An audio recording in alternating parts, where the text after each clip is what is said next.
Trying to explain therapy to Latino parents. Look at that, look at that, look at that. That hit you right in the trauma, right there. Like, man, I was like, I cannot sana away depression. It's not how that works. If you don't know what sana is, allow me to explain. For those that don't know, Latinos have this thing that we say when like little kids get hurt. It's a little rhyme, make them feel better, you know what I mean? Sana, colita de rana, si no sanas hoy, sanarás mañana. You're all healed.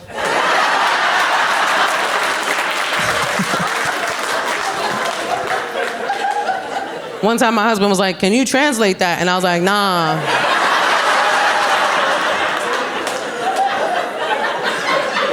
Nah, man. Anything you translate from another language into English always loses something. Because the other languages are often so poetic, especially Spanish, such a poetic language. And if you translate it, it just loses all validity. Because translated, it's save, butt of a frog.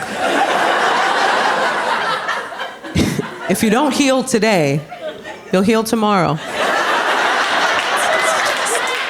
It's just passive-aggressive witchcraft. That's all it is. That's all it is. During last Halloween, she wanted to go to a pumpkin patch with me.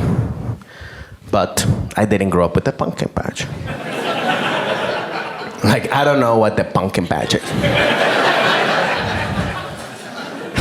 But I was like, all right, let's go to the pumpkin patch. So we went to the pumpkin patch. You know what I realized about the pumpkin patch? It's just people taking pictures with a vegetable. That's pretty much it, right? It's a zoo for vegetables. And I didn't grow up with that concept, because back in Venezuela, my dad never took me to the supermarket with a camera. I'd be like, hey, Francisco, stand next to the bananas. Like, they're not ready. I don't speak Spanish, but I like to sing in Spanish. Yeah, because I'm good at memorizing lyrics. I just have no idea what I'm saying. So I sing in Spanish all the time. Este corazón que aún te adora. Like something about a heart, like a heart was involved. I like to go to the Mexican restaurants when they have the mariachis playing. And I purposely request a song that I know the lyrics to. And I'll be like, I'm gonna sing it with you. And they get excited, they're like, okay. But they always know a slightly different version than the one I know. Because like, we'll start singing together. Este corazón que aún te adora.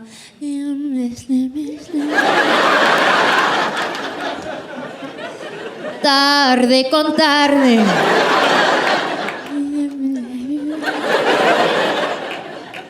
Take it away. I had a very traditional Catholic upbringing. My rabbi was a pedophile. All right, so obviously that joke is just good old-fashioned fun, but I actually said that joke in a Catholic church one time, and I thought they'd get super upset, right?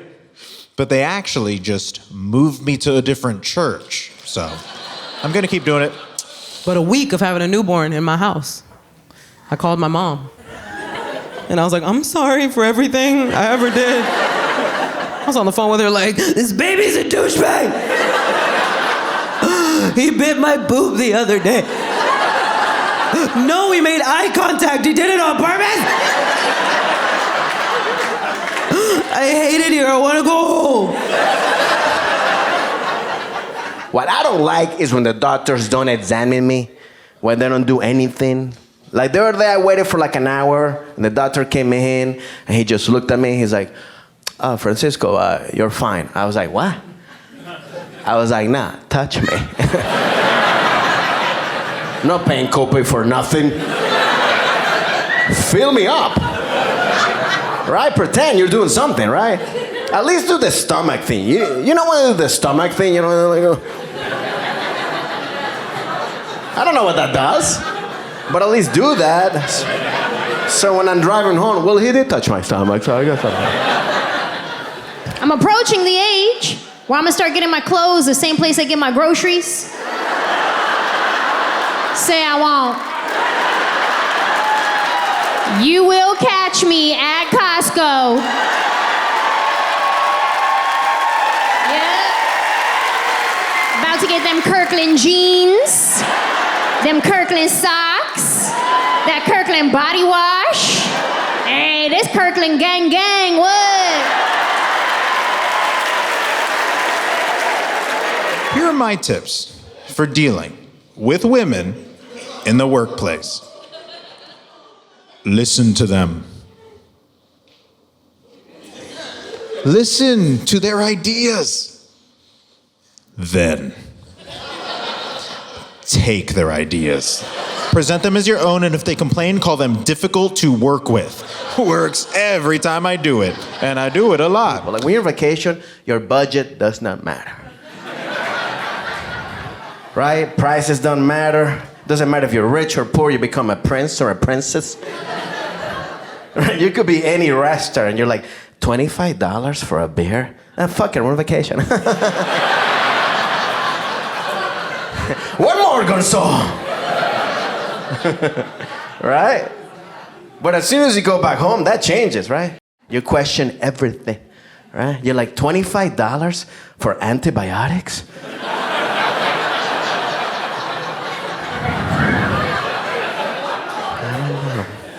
I think in everybody's relationship there was tension during the pandemic. Like if you fought with your partner during the pandemic, like it's not about how much you love them. That's too many hours with one person. Because we all have flaws. None of us are perfect. We shouldn't look for perfection in our partners. I think we should understand that everybody has flaws. It's not about your partner being perfect, but it's about how you handle those imperfections you have in each other, along with each other. And I think that was the biggest issue. Nobody was prepared to be around their partner 24/7, uninterrupted. Look, my husband's biggest thing is he's a talker, which is never said as a compliment. That is a warning every time. Like, hey, he's a talker. Go with God. And people underestimate it all the time because they don't understand he's the type of talker that doesn't need anyone else for the conversation. Do you know these people? You know how many times I've been at home like, did I leave a podcast on? Like, who's bringing up random topics?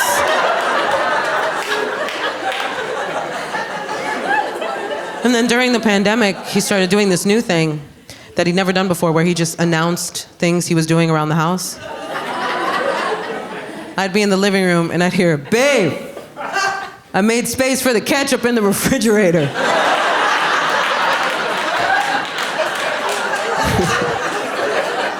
And I'd be like, good job, man. Because my therapist said be more encouraging, you know what I mean? So I was like, who's killing it in the kitchen? I didn't grow up with positive reinforcement, so I don't know how to be encouraging without sounding like I'm talking to a pet, like, who's a good husband? Who's a good husband? Off the couch, who's a good husband? Of course we fought, of course we bumped heads, of course we got on each other's nerves. Like I'm definitely the kind of person, like he has to put up with my flaws too. And I'm definitely the kind of person that, I think the hardest thing he has to put up with is the fact that my mood depends on your tone.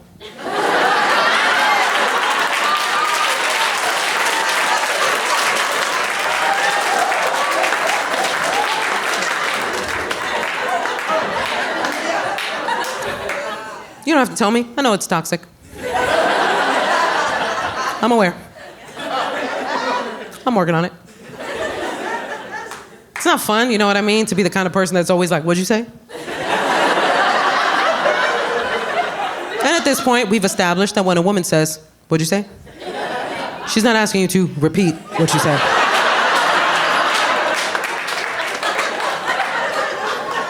She is asking you to rethink what you said.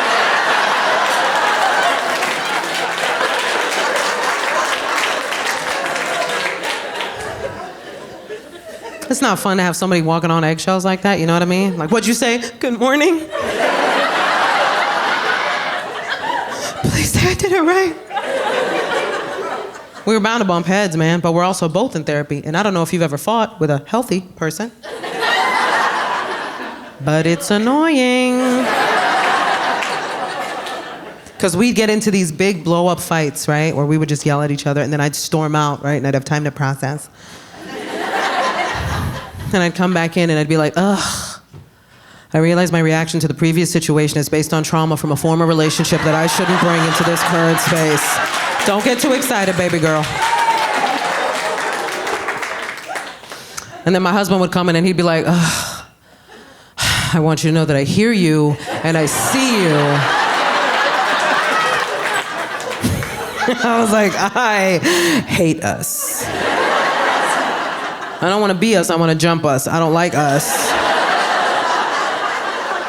I come from a family where you flip a table to make a point, you know what I'm saying? Like,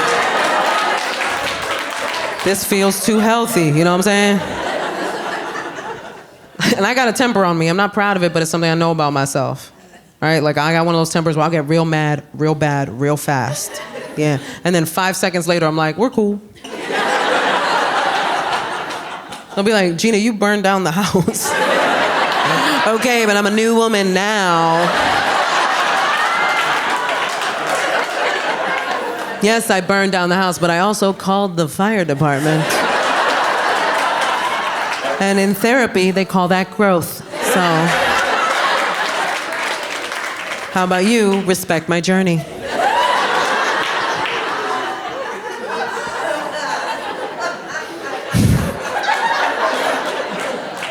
It ain't easy. I remember our biggest fight was also, coincidentally, our dumbest fight. Yeah. It was over socks.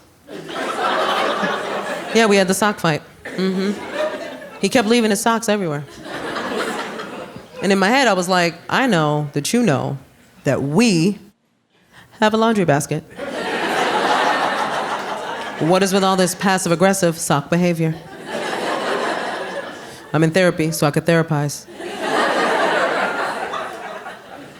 And therapy did help me figure out how I could have stopped this fight from happening in the first place. Because I did something so typical in relationships. Such a typical thing, because what I did was I didn't speak up right away. I let it build, I let it fester. Such a common thing. And I'll tell you why that happens. I can only speak to my relationships with men, but I'll tell you why that happens, guys. The reason why we don't speak up right away is because we have such faith.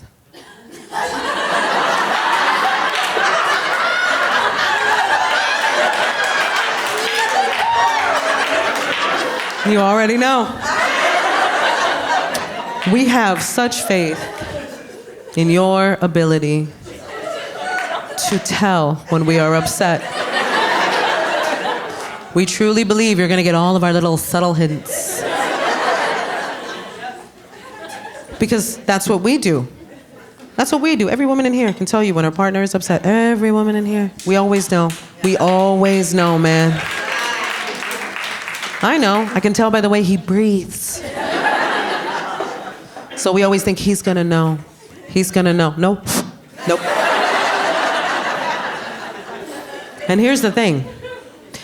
There's a reason why this happens. There's a reason why this happens, and it's not based on intelligence. It's about how we think and navigate through the world. The fact is, as a woman, I have to think 10 steps ahead for my own safety.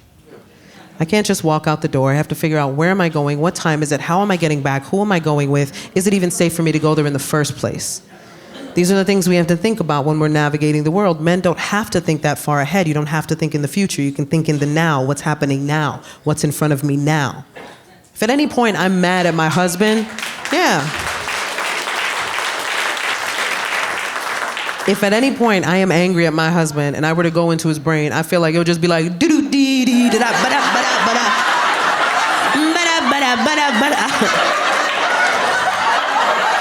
This is a great day, man. She looks weird. I wonder who made her mad, man. I wasn't even here. No clue. He had no idea we were even in a fight. Have you ever had somebody sleep comfortably next to you? When you are fuming mad at them? Whew. That's a tough one. Because he was like,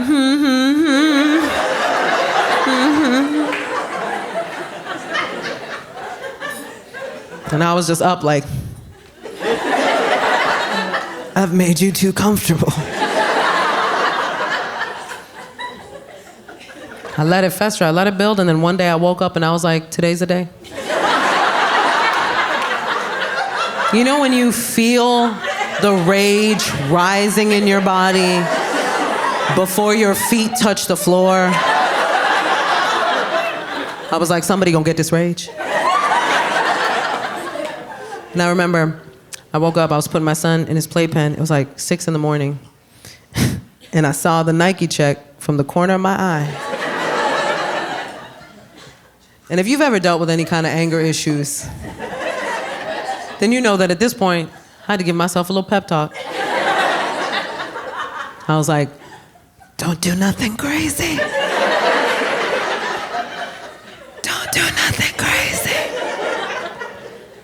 I had to become my own therapist, man. I was like, come on, you're journaling.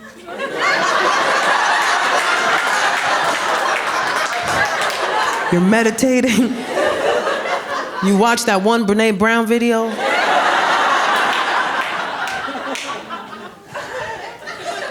can do this. And I was like, you know what? I'm not gonna say nothing. I'm not gonna say nothing. I'm just gonna take that sock and I'm gonna cut it up into tiny little pieces. And I'm gonna do that for every sock I find until he has no socks. And then one day he will wake up and he will go, where are my socks? And I will press a button and all of the sockfetti will fall from the ceiling.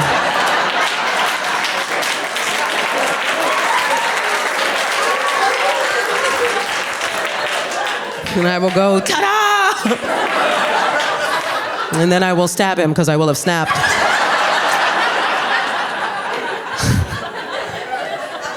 All you hear in the background is my son going, wipe your fingerprints off the knife,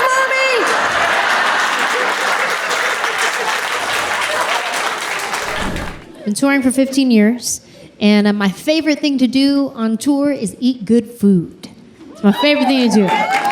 Like everywhere we go, we try to find the best food. And we want to find that local, family-owned, you can only get this right here type of place. You know what I'm talking about? So everywhere we go, we get the best food. Except when we went to Birmingham, Alabama. I'll tell you what happened. We get to Birmingham, and I'm doing my thing where I'm just talking to people, asking people where we should go eat. Like, hey, where's the hot spot? Where do you go? I want to know. Let's go. This girl recommends a Mexican restaurant. I was like, "Aww, no thank you." Because we're in Birmingham, Alabama. I don't want Mexican food here. Like, we're in the South. Take me where I could get some Southern food, like biscuits and gravy, shrimp and grits, butter on butter. But she said a Mexican restaurant. I was like, ooh, hard pass, thanks though. But then I started thinking about it, and I was like, you know what? Hold on. Let me not judge, okay? Because people know their city. They know what's up where they live. They know where to eat. They know the hot spots. So I was like, you know what? Let me not judge. Also, let me not limit my people, because maybe one of my people done immigrated over here. And maybe when he got here, he was like, keep going, don't look back. By the time he looked up, he's in Birmingham, Alabama. Is this California? Nah, you went the wrong way. Anyway. But maybe he decided to stay. And maybe he started by making tacos on a little taco cart right outside of the nightclub. Everybody starts hearing about Jaime's Tacos. Hey, have you ever had one of Jaime's Tacos? Those are the best tacos I've ever had in my life. Jaime's Tacos, Jaime's Tacos. Maybe he is so popular, he opens up a taco truck. Hey, have you ever been to Jaime's Taco Truck? Those are the best tacos I've ever had in my life. Jaime's Tacos, Jaime's Tacos. Maybe he gets so popular, he opens up his very first restaurant in Birmingham, Alabama, Jamie's.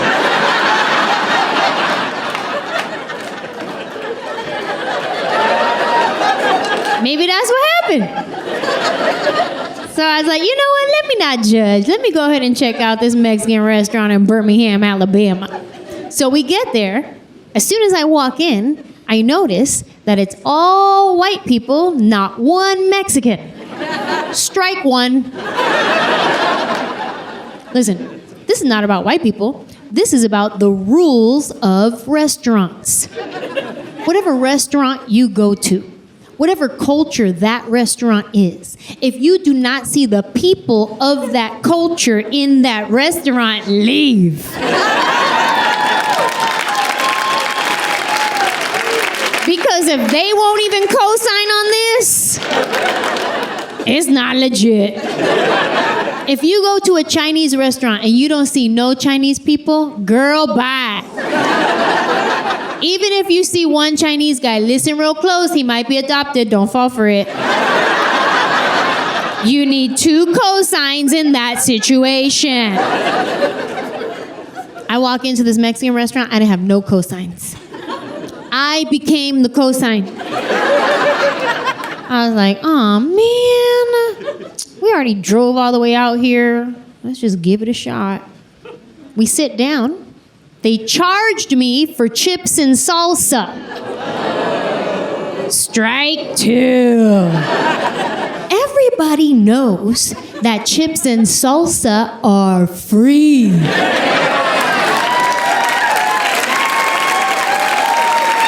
It is our gift to humanity. Oh, but not in Birmingham, Alabama. Chips and salsa, that'll be $2.75. Excuse me, please?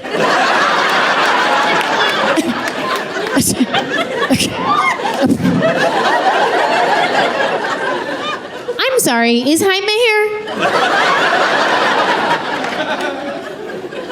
If that wasn't bad enough, this next moment is where my life changed. I'm reading the menu, and it says they have guacamole and seasonal guacamole. I said, seasonal guacamole? What's that? Are there any Mexican people here tonight? Okay, let me ask you a question. Have you ever heard of seasonal guacamole? Me either. I never heard of it in my whole Mexican life. I didn't know what it was. I had to ask my waiter. I said, excuse me, sir? Yeah, Chad.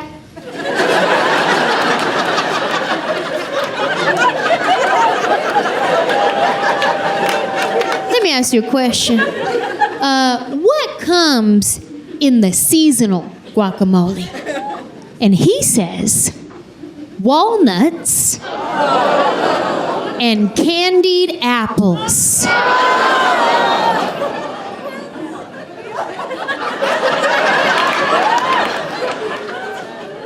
Y'all, I was personally offended. I could not believe they were doing this to my people. I knew I needed to say something. I needed to speak up. This was my si se puede moment. But we were in the South, so the only words that would come out of my mouth were, I rebuke you in the name of Jesus. You take that guacamole back to the pit where it came from. I do not receive that. Get under my feet, devil. One of my favorite things about New York City has got to be all of the celebrity sightings. Like, I was at a bar the other night, and you know who was there? Scooby-Doo and Shaggy. That's right. And they were all like, and they were all like, they were all like, and they were all like, Reggie? Like Zoink Scoob? And then, you know who walks into the bar after that? Seth Rogen. Seth Rogen. And he was all like, I'm so high right now. And then, you'll never believe who walks into the bar after that. Bill Cosby. Bill Cosby. And that's the last thing I remember. But what a night up until that. Thank you all so much. Thank you all. Obviously, I like doing impressions. I can actually do any impression. Go ahead, shout one out. You can do any impression. Shout one out. Okay, I heard my Mexican mom. Well.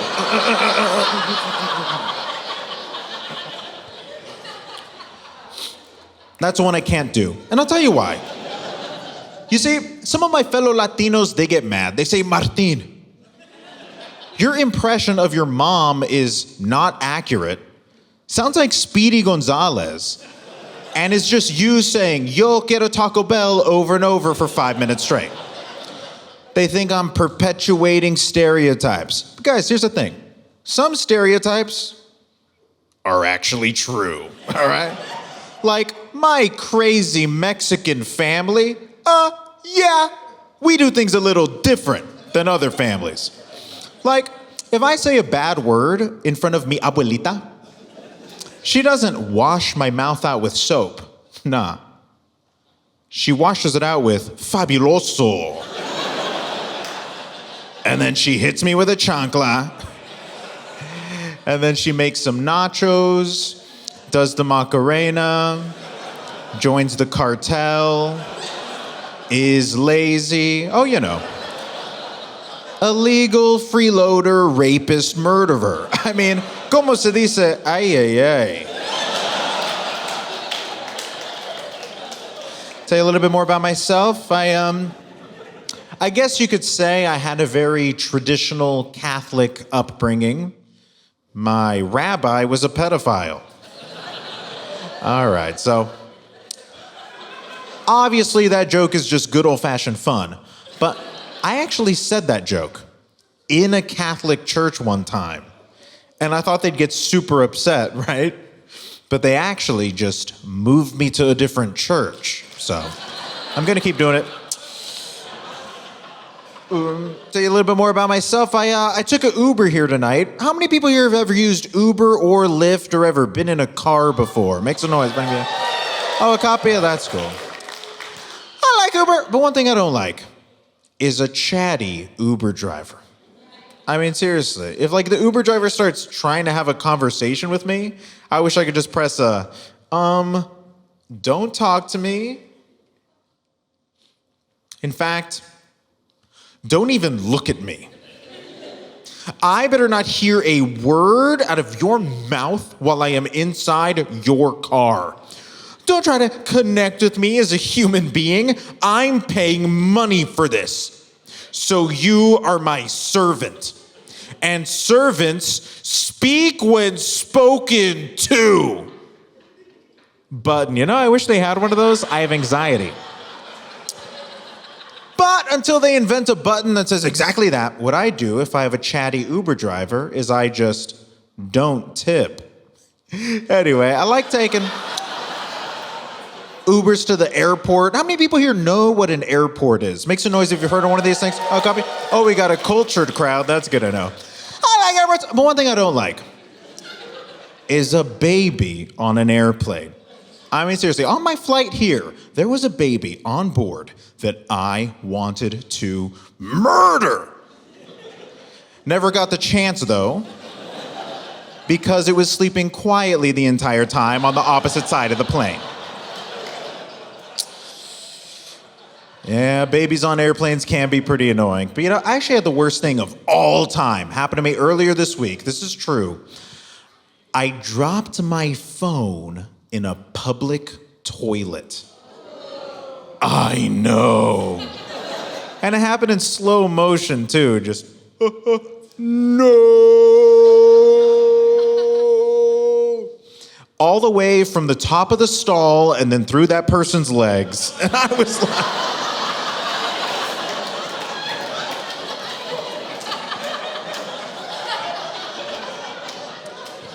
And they had diarrhea, too.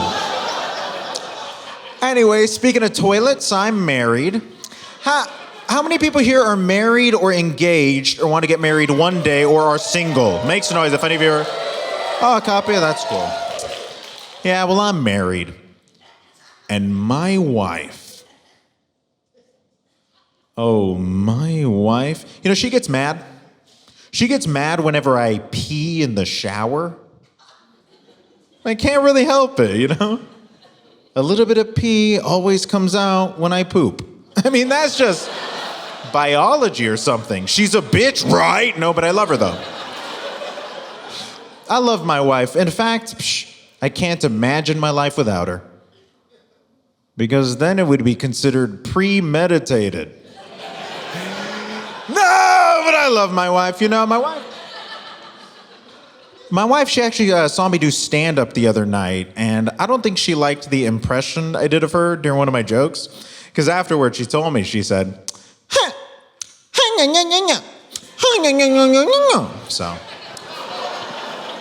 so I don't do that joke anymore, but I love my wife. My wife and I, we have 2 beautiful children, and 1 fugly one, but for our last kid, we had a gender reveal party that went horribly wrong. It was a girl. No, only kidding, of course. My grandma died in an explosion. But that reminds me, I was talking with my oldest daughter, and she was telling me about a time that she experienced sexual harassment. And as a man, I wanted to just ignore her completely.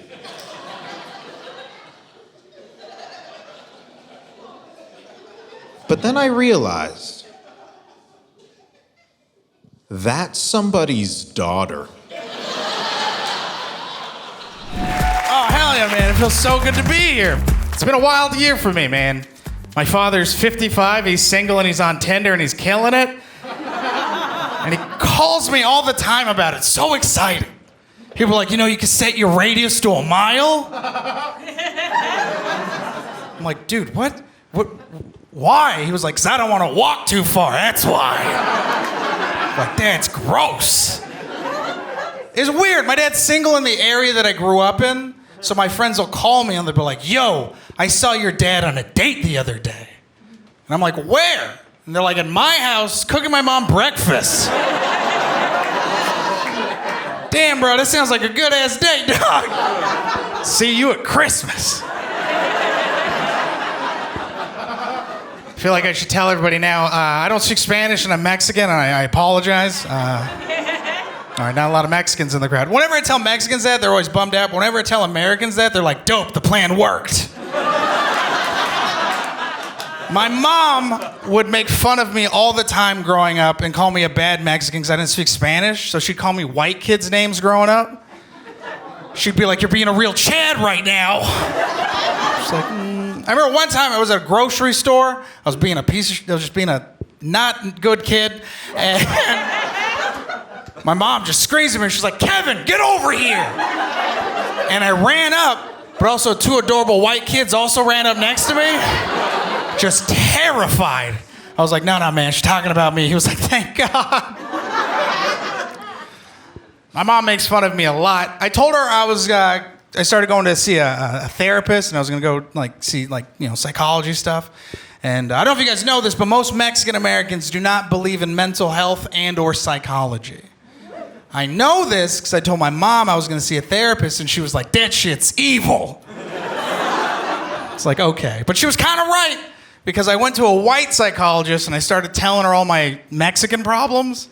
And I told her how I was raised. My mom was a single mom growing up. She worked 2 jobs and she went to college all while raising me. And she wasn't the nicest person about it. She was kind of impatient sometimes, and that's kind of how it happens, you know? And I told my therapist this, and she goes, man, it sounds like she was being really mean to you and you were just a kid and that wasn't your fault. I was like, you're right. She was like, you ever think about asking your mom for an apology?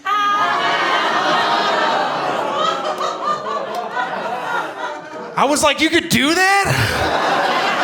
She was like, of course, this is a safe place. And she lied to me.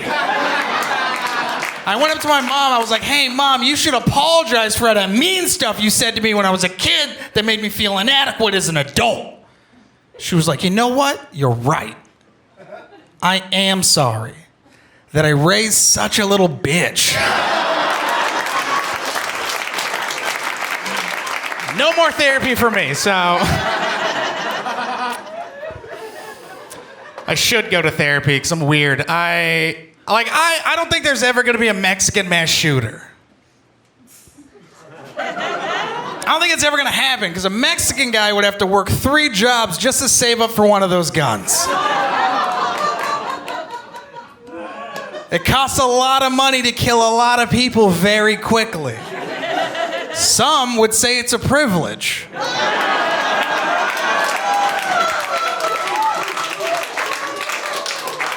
Even if there was a Mexican mass shooter, no one would get hit because Mexicans shoot like this.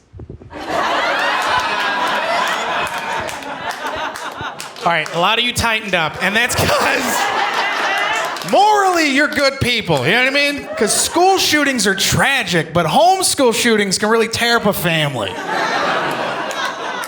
Like the mom, dad, and the principal, that's 2 people.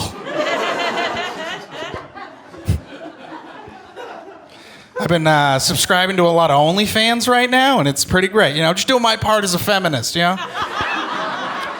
OnlyFans is amazing right now. It's really giving a lot of power to women, and I love that, man. It's beautiful, you know? Back in the day, men would say derogatory stuff like, you can't turn a hoe into a housewife. Now, you can turn that into a down payment on a house. And that's power. People would be like upset if their daughter went to college and had sex with a bunch of people. Now it's a franchise. Some dude's like, my daughter went to Harvard. They're like, that's cool. My daughter bought me a Tesla and a house, and all she had to do was sleep with her boyfriend a bunch. A lot of you didn't like that, and that's because your kids don't have what it takes.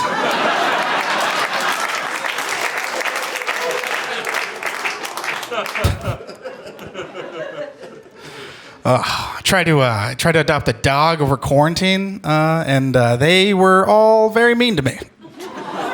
I tried to do the right thing. I tried to go to a shelter and adopt a dog that they rescued from South Korea from a meat market that they kept in a cage for 7 months, and I was like, yeah, I'll pay for that story. You know what I mean? $1,500. That's a feel-good story.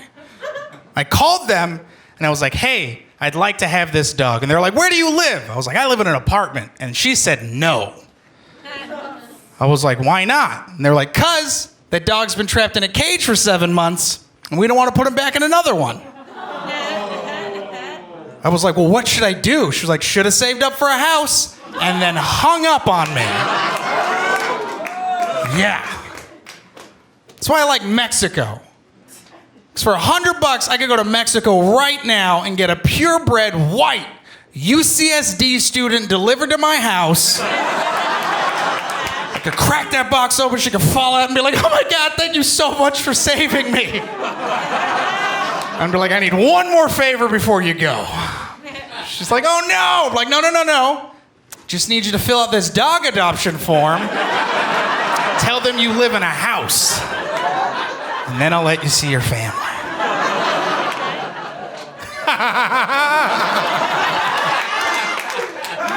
Oh, this is fun. Do you guys think that there's a tape with Trump saying the N-word on it? Yeah? How mad would you guys be if it was a mixtape with him and Kanye West and those beats were fire? They're like, oh my God, we used to have the most racist president in the world, but oh my God, can he flow? He rhymed collusion and illusion. That's just good writing. I miss hair every single day of my life. I do. I miss it. Back in the day, I used to have beautiful hair. Men would hit on me from behind. You know how much confidence I had back in the day? All of the confidence. Men would be like, yo, what's up, girl? And I'd be like, hey, man, what's up? And they're like, oh. And I'm like, yeah.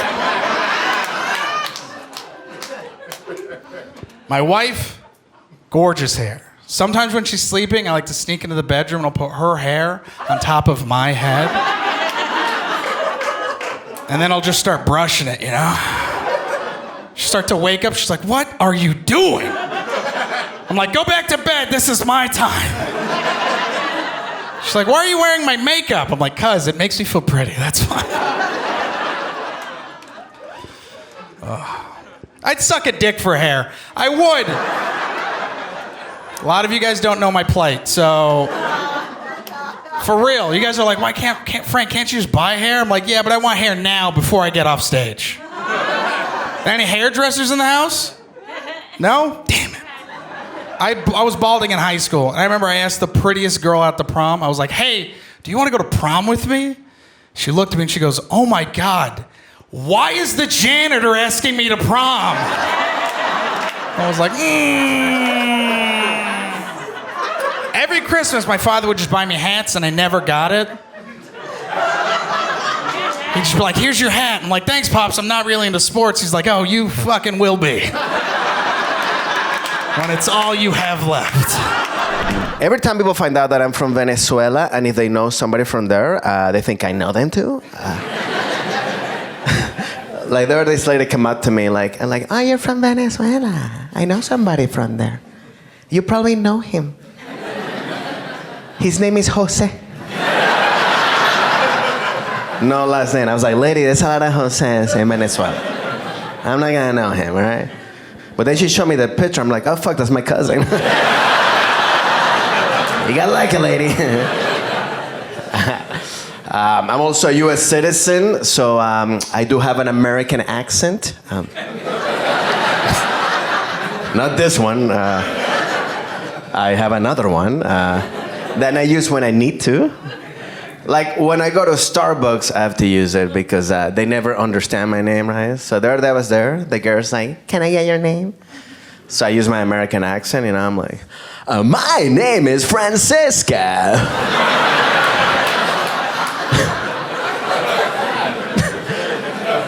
And the girl's like, how do you spell that?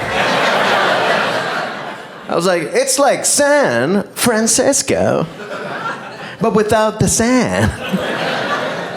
And then I got the cup, and it said San Jose. I was like, what the? Is my cousin here? What's going on? Oh, man. Good thing that's happening this year. I'm getting married, guys. I'm getting married. Thank you. Doing it. I proposed to my fiance. I went to Italy. I did it in Italy. I did it over there, which was nice. And if you get a chance to go to Italy, go. It's a great country. Food is amazing. One advice, though, if you go to Italy, you go to a restaurant, the waiters, they really don't care what you order. Like, they just tell you what they want you to order. That was my experience. I was with my girlfriend at this restaurant. I'm looking at the menu, and I go to the waiter. I'm like, yes, I'm going to have the pasta carbonara. And the waiter's like, no, you're having the risata. And I was like, okay. I was like, well, my girlfriend, she has a tree nut allergy. It's like, no, she doesn't. I was like, but she can die. No, she won't. So she's dead. She's alive. We're planning the wedding now, which is pretty cool. We're doing it together, and now, which is great. But now she's asking me questions about the wedding, about stuff that I really don't care about. No, like, she's asking about, like, what kind of flowers should we have in the wedding, which, like, I don't care. I mean, like, I want to have flowers, but I don't care what type. You know what I mean? Because I just want to have a good party, you know? And a good party to me is good food, good music, good drinks, right? Because I never been to a party where the flowers are the shit. You know what I mean? Where you get there, you're like, fuck! Did you see the lilacs? They're fucking fresh. And you can do cocaine off the eucalyptus.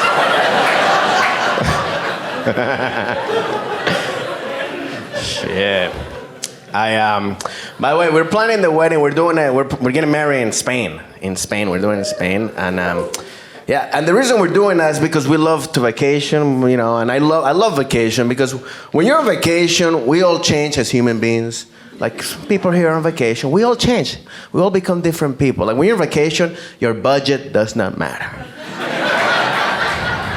Right? Prices don't matter. Doesn't matter if you're rich or poor, you become a prince or a princess. Right? You could be any restaurant. You're like, $25 for a beer? Fuck it, we're on vacation.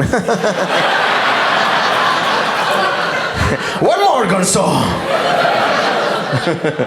Right? But as soon as you go back home, that changes, right? You question everything, right? You're like, $25 for antibiotics?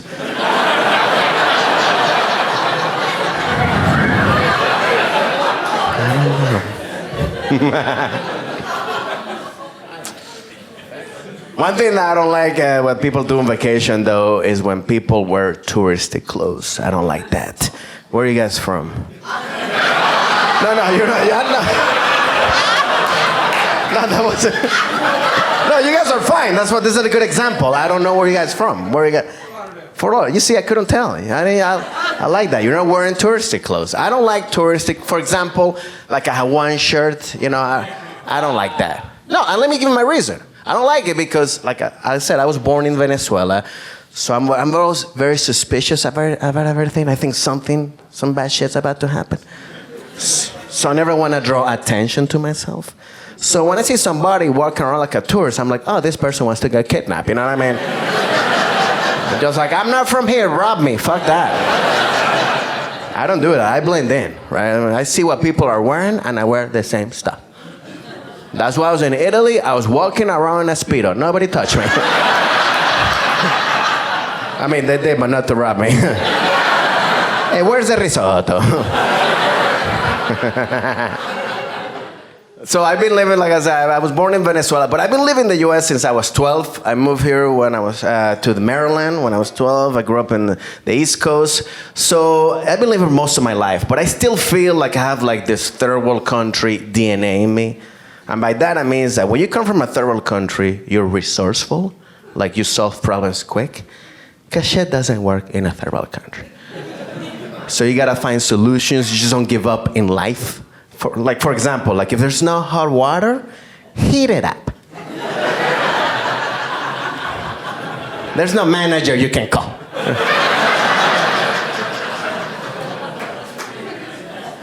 And somebody's always gonna help you in a third world country, and they're always gonna say something like, "Let's see what I can do." Like that's the phrase, and that's everywhere because the other day I was at this bar, and the bartender was Cuban, and my girlfriend wanted a Diet Coke. So I go and talk to the bartender in Spanish. I was like, "Hey, bro, can I get a Diet Coke?" And the bartender realized that I was from Venezuela, so he's like, "Hey, bro, so we don't have Diet Coke, but what I can do is that I can give you some regular Coke and put some water on it." And I was like,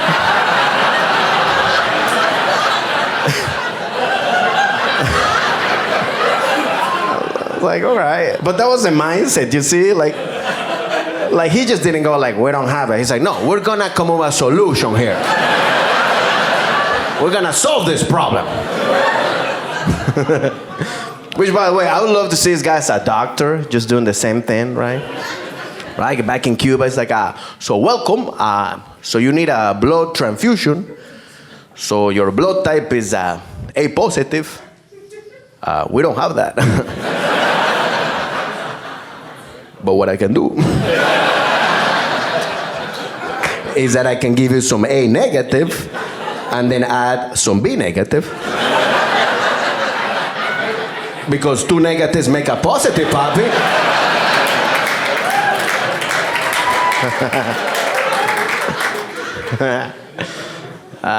By the way, speaking of doctors, I gotta tell you something about myself. I'm a little bit of a hypochondriac.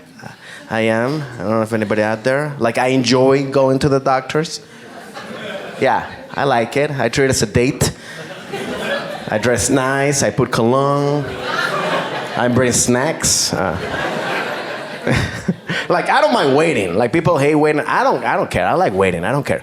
What I don't like is when the doctors don't examine me, when they don't do anything. Like, the other day I waited for like an hour, and the doctor came in, and he just looked at me. He's like, "Oh, Francisco, you're fine." I was like, "What?" I was like, "Nah, touch me." Not paying copay for nothing. Fill me up. Right? Pretend you're doing something, right? At least do the stomach thing. You know what the stomach thing, you know? Like, I don't know what that does, but at least do that. So when I'm driving home, well, he did touch my stomach, so I guess I also got somebody trying to eat better, and I got a friend who's a doctor, and he's like, I asked him like, "Hey, what should I do to eat better?" He's like, "Well, you gotta eat more fruits." So I started buying more fruits, started buying more bananas, and more apples. And you know what I realized with bananas? I feel like bananas are always ready at the same time. Right? Like, I buy a bunch of bananas, and I want to spread them out during the week. Right?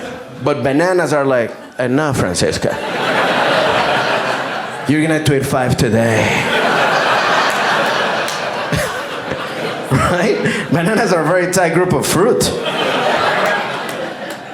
And we always connect bananas, like we think like bananas like are more like a male fruit. No, I actually think bananas act more like a female fruit. Because you can only have a banana when the banana tells you that they want you to have it. They're in control of the relationship. Right? Even the way that you peel off a banana is very burlesque. Like, "Oh, you want some of this?" As a New Yorker, like, I've traveled to places. You ever travel to some place and everything closes at 9 o'clock? I was at a hotel and I got there at like 11 o'clock at night and I said, "Hey, what's open to eat?" And they were like, "Everything closes at 9 o'clock. And I was like, "Vampires, right?"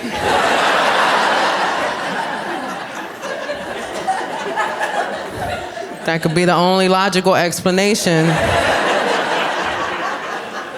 as to why there is not one pizza joint that is open right now. And here's the thing, as a New Yorker, I travel a lot more now, and like the more I travel, the more I'm starting to see New York a little differently, and I don't like it. You know what I mean? Like, you travel outside of New York, you start to pick up on things. Like, that first day back is rough. I get back, I get off my flight, I look around, I'm like,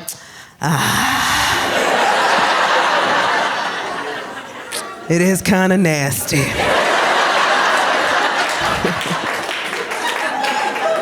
I don't want to feel that way about my city, man. But I go to other places and I'm like, there's no trash around your trees. Where do you guys keep your trash? In bins? That's disgusting. I don't touch my trash. And it's happening more often now because I'm traveling more, and which is so expensive, by the way. Like, if you're buying flights, it's ridiculous. I'm going to Wisconsin, $700. That's what I said, $50 at the most. You know what I'm saying? Like, you should pay me to get on that flight. Like, why? What cheese enthusiast is ruining this for the rest of us? I thought it was ridiculous. I checked every airline, because that's what you do, right? I was like, I must be hallucinating. This can't, even Spirit, I ain't got no shame. Like, all of them. If you look at Spirit Airlines, you are in a financial situation, right? That I feel like anybody can relate to, you know what I mean? Like, it's not just an airline, it defines an economic era of our lives. and should be respected as such. And it's always a bad choice. Look, Spirit is always a bad... I'll hit you with the double negative. It's never not a bad choice. You know it is. You know it's a bad choice because you see the price right there and you still got to talk yourself into that flight. Because I saw the price. I was like, whoop, $27. That's less than I thought. I started giving myself reasons. I was like, come on now, nobody's hijacking a Spirit plane. Like, you're safe. Even if someone did, every passenger on that flight would be like, you thought you was the only one that bought a gun? Like, you really thought... It's a Spirit Airlines, sir. Nuck if you buck, Hans Gruber.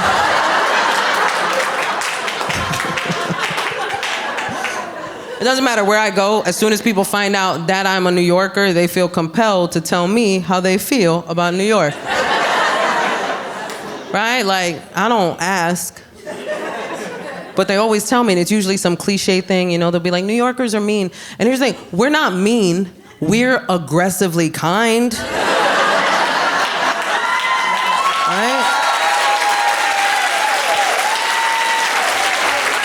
We're very misunderstood.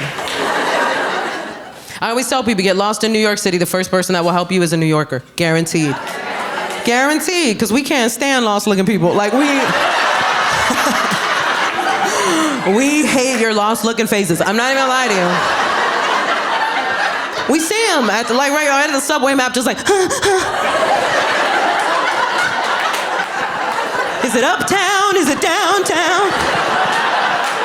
What's midtown? Literally the middle.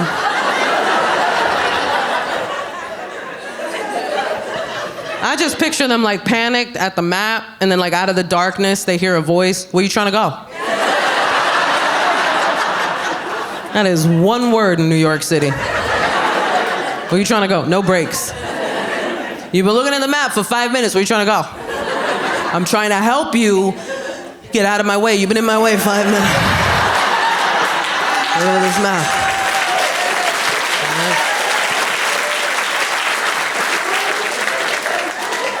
Such a wild thing, man. And people in New York, like, here's the thing about New York City. Like, if you have a bad time in New York City, I feel like that's because you didn't know the rules before you got here. You gotta know the rules before you get here, man. Every city has rules, right? And one of the cardinal rules of New York City, mind your business. It should say that when you land in New York. Welcome to New York, mind your business. Right? That's what forget about it means. It means forget what you just saw. Because what happens in Vegas stays in Vegas, but what happens in New York never happened. Why are you snitching? Like, why would you say anything? I had to teach my husband this lesson. My husband is a white boy from the Midwest. Thank you so much.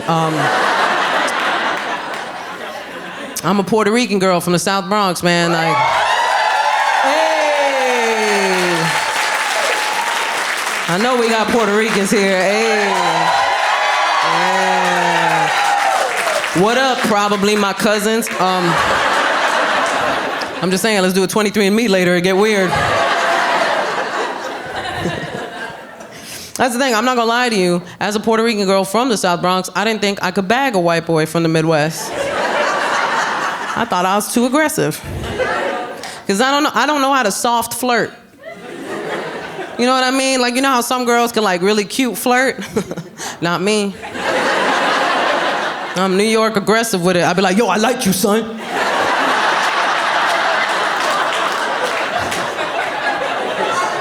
You trying to do this? Hey, yo, you trying to smash? Turns out he liked it. He was like, I'm scared, I'm gonna follow her. But I'm not gonna lie to you, man, moving from the Midwest to New York, what a culture shock. I couldn't start him in the South Bronx, you know what I mean? Like, I couldn't. That's not a starter borough. You know what I'm saying? Like, that's...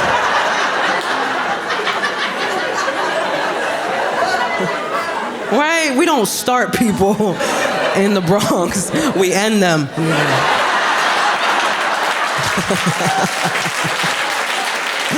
Don't shoot the messenger. Although we do. We shoot the messenger. Nobody getting messages. But we found a nice starter borough. Astoria, Queens. Great starter borough, right? We moved there, man. I showed them all the artisan coffee shops. I was like, look, your people did that.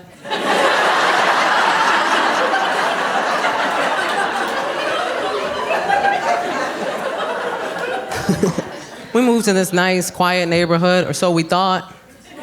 Till one day we were driving around and a fight broke out in the middle of the street. 2 grown men started beating the crap out of each other. And my sweet Midwestern husband was like, oh no. I should do something.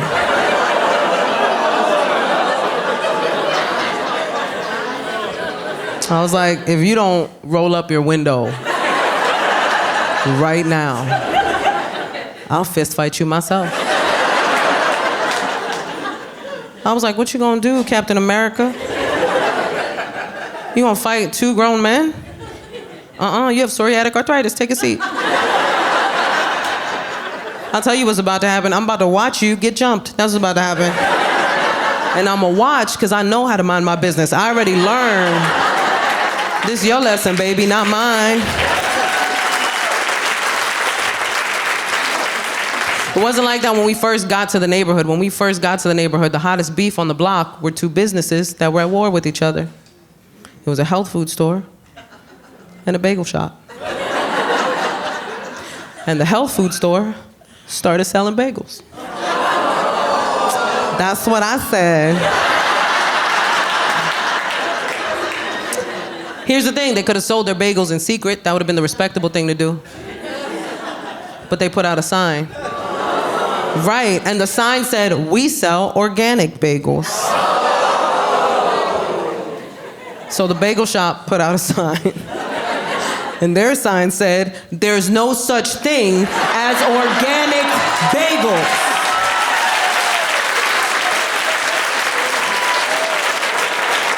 I saw that, I was like, the block is hot. It's hot in these streets. My favorite thing is like, people still, no matter how crazy it is in New York, people still want to come to New York. They still want to come. People dream of coming to New York. They always tell me it's my dream of going to New York City. And we know why. New Yorkers, we know why. You want something crazy to happen. You want to see something wild. You want your weird New York story. I always tell them, come. It'll happen. We aim to please. The homeless will always provide. I'm sorry, the unhoused. Cupcake? Cupcake? I don't know. I realized that that's our PC term now, is unhoused. And look, I was an English major in college. I'm down to play with language. Let's do this. But we can talk about unhoused, can't we? It's goofy. I'll tell you why. Number one, that's the same word. You can't convince me otherwise. I have a thesaurus. You ain't gonna lie to me. And 2, it sounds worse. Right? Homelessness sounds like a situation that could not have been prevented. Unhoused sounds like somebody just rolled up on them and was like, I'll be taking this. And no more house for you. The second I heard it, I was like, what an elitist, privileged way of describing a situation, right? Right, you can hear it right away. Did you hear about Janice? She was recently unhoused. That's the kind of word that is only used to make the speaker of said word feel better about acknowledging a situation they know nothing about. It just makes them uncomfortable to acknowledge it, so they created a word as a buffer, but there's no progress in that word. There is no help in that word. And if you've ever lived in that situation, then there are a bunch of words you would have used instead of that word. Like, I was shocked. I was like, nobody thought of nomad? That's my first choice. Can you imagine you roll up on a homeless person? What up, my nomadic brother? Way to stay off the grid, man. I, too, am anti-establishment. Some of the words, honestly, some of the changes, I'm okay with. You know what I mean? Some of the changes I think are pretty brilliant. I know a lot of people are upset with all the PC language, but I find it kind of entertaining. Like, did you know on social media now, they're calling smoking weed gardening? I love it. Oh, it makes me sound so much more productive. I've been gardening all day. Gardening helps me deal with people.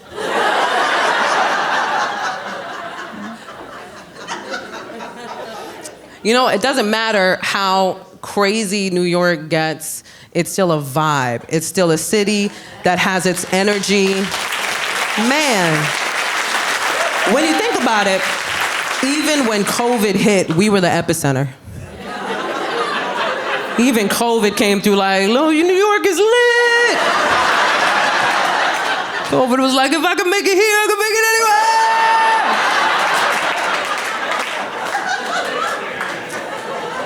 anywhere. Lived its best life. I remember when they released us,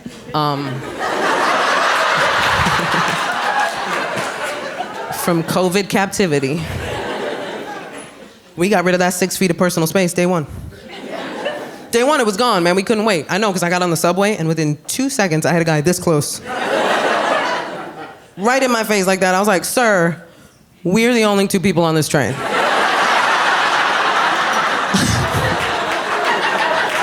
I feel like there's a lot of options you're not taking. But where are you trying to go? I thought he was lost for like a second. Maybe he thought I was the map.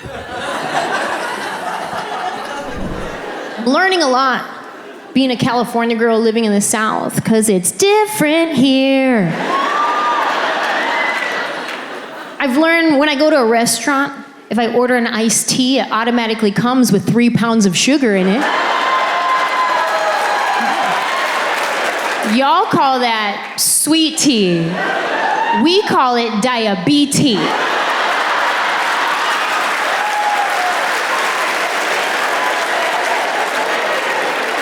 Learning a lot. Very simple things. Like when I'm in Los Angeles, if I go to a store and they're like, can I help you find anything? I'm like, I'm okay. And if I'm feeling really friendly that day, I'm like, I'm okay, thanks. That's it. That's where it ends. Then I got to Nashville. I'm at TJ Maxx one day. I can hear the ladies in the row next to me. Can I help you find anything? I'm all right, but thank you so much for asking. It's my pleasure. It's a beautiful day outside. Yes, it is, but they say it's gonna rain about 3 o'clock. Make sure you get home before the traffic is gonna be a mess. Bless your heart.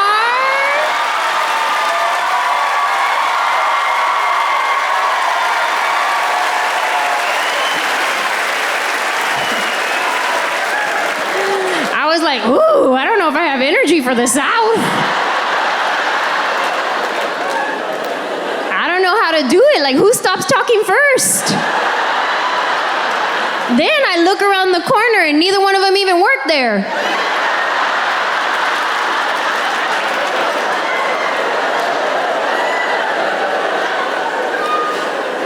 And then somebody told me this. They were like, hey, when people say bless your heart, they can mean it in a good way or a bad way.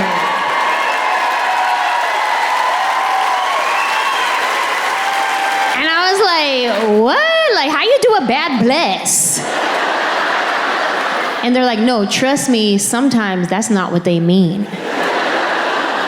So now, anytime somebody tells me bless your heart, just to be safe, I reply with, bless your heart. Yeah, I wish you would bless my heart. Bless it again, go ahead.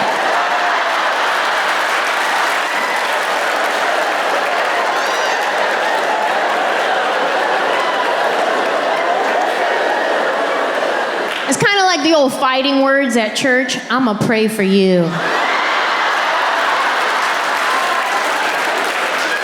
Oh, that's funny, because I'm already praying for you. Yeah, you been on my prayer wall. About to lay hands on you too, say I won't.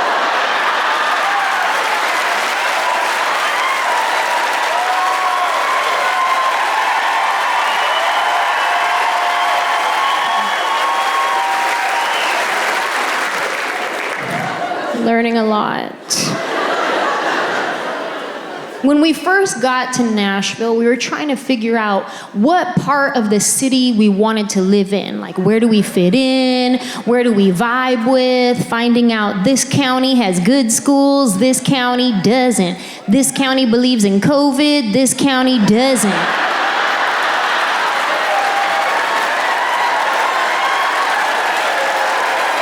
Where do we fit? And I would tell my friends, I'd be like, hey, I want to live somewhere where I could get a lot of land. And they're like, okay, you want to head south. I'm like, okay, cool. But I also don't want my neighbor to be racist, so how far south? You know what I mean. Like, are we talking Franklin or Pulaski? Like, how far?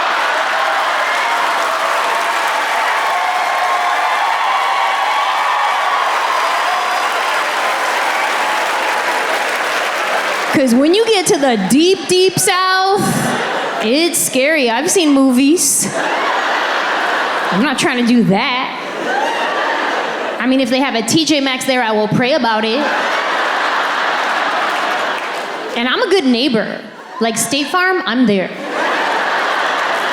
I love my neighbors. I'm the one that has everybody's phone number. And if I haven't seen you in a while, I will send you a text. Are you good? Do I need to do a welfare check? I got your back.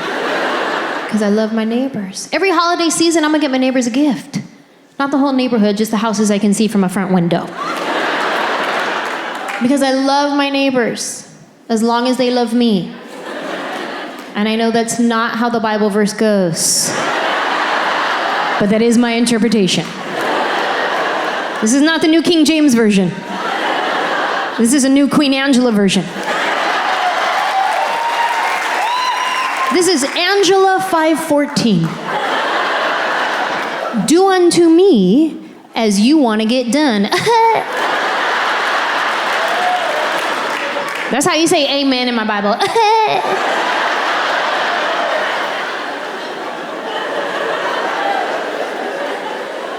You could come to my Bible study.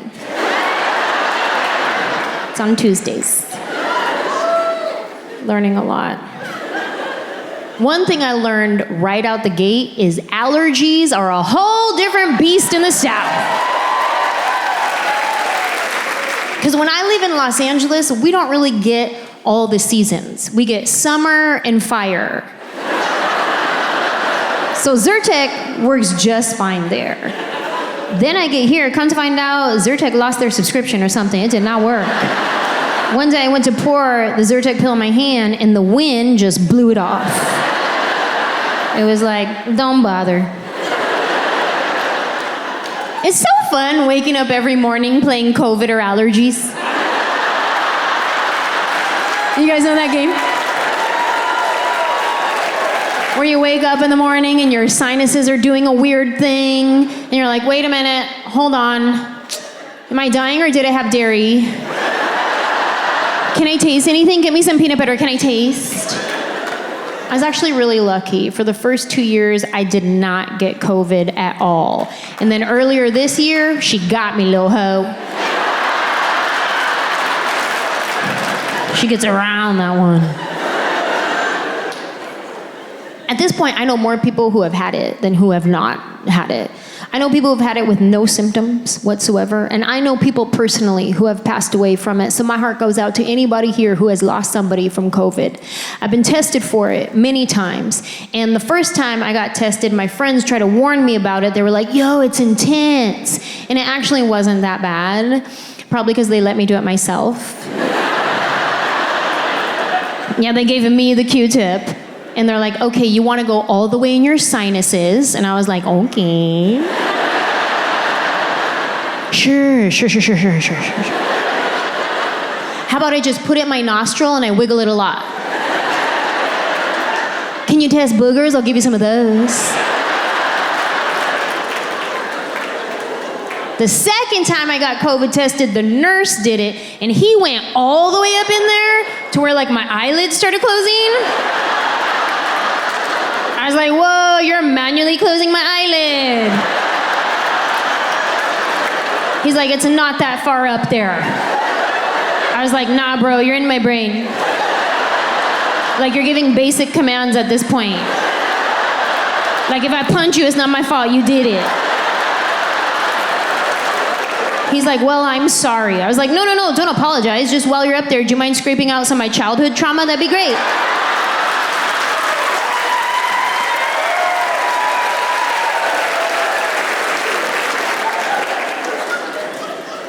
Could you imagine if that was a real option? Get your childhood trauma scraped out with a COVID test. You'd catch me at the CVS pharmacy drive-thru like once a week. They're like, can we help you? Hi, I'm here for my COVID test. Also, when I was 8, my mom forgot me at the store.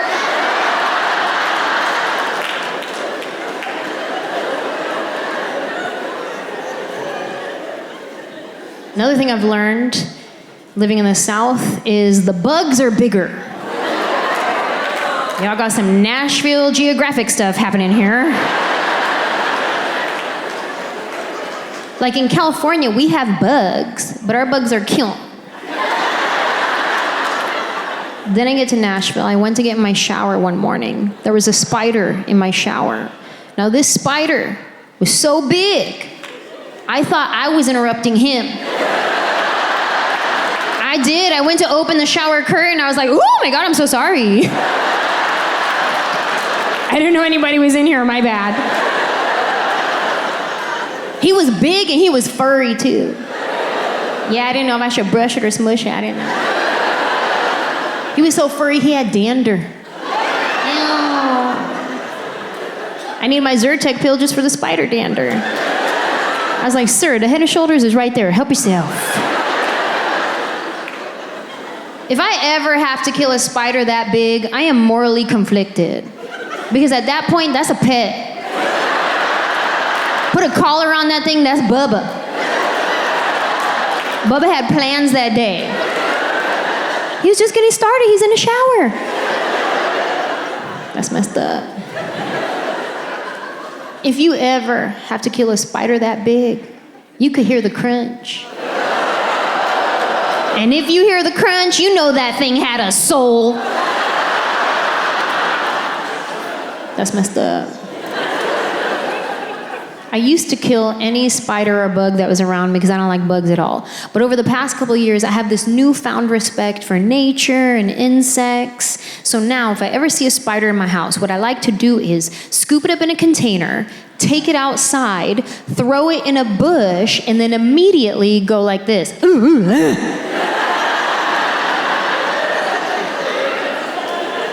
But if I'm left with no choice, and I have to kill a spider, I now like to start with an apology.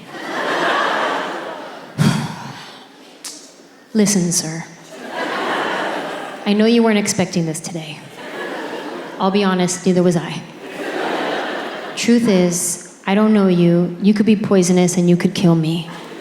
So at this point, it's either me or you. And I have chosen you.